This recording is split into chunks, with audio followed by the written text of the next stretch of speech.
In this video, we'll show you some of the things that can go wrong during the boot process.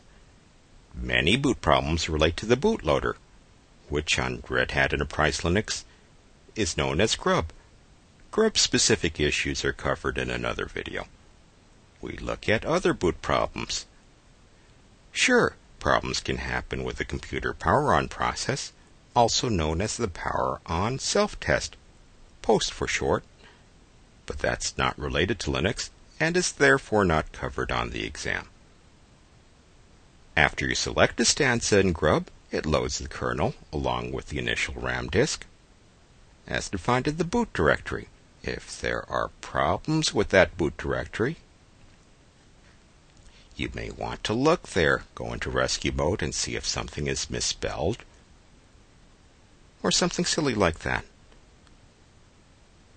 Once it loads the basic files, it eventually gets to the etc init tab configuration file. There can be a lot of things that go wrong there.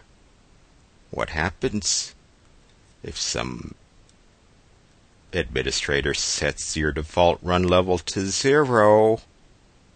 The system would start and immediately move to shutdown. What happens if some joker makes your default run level 6, or even just run level 3? The system would not start the GUI, as may be required on your exam.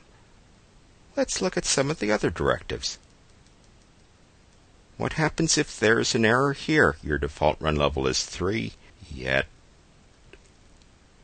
all you see booting are single user mode services. You may have an error like this.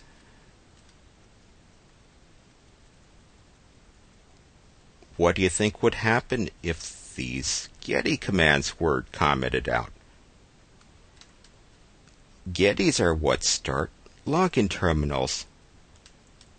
If these are commented out, then there would be no login terminals, at least text mode login terminals.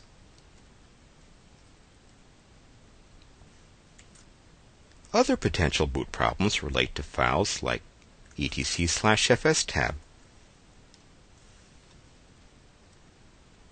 What if the boot device cited the wrong directory? What would happen if the wrong file system were cited? Mucho trouble. What happens if you see the X window configuration file with a misspelled directive? If you were in run level 5, the system would not start the X window.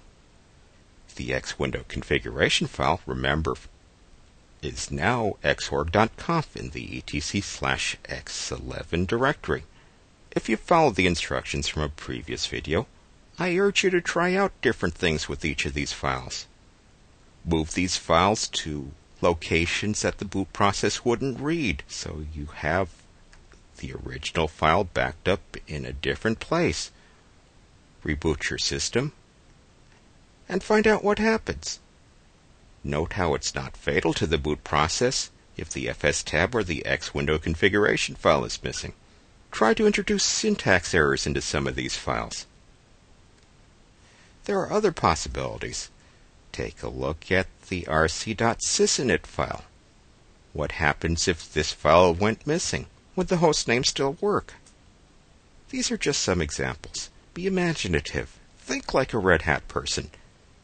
Think about errors that can be introduced into the boot process and more. Reboot your system. See what appears on your system. Do that a number of times, and you'll be ready for the troubleshooting portion of your exam.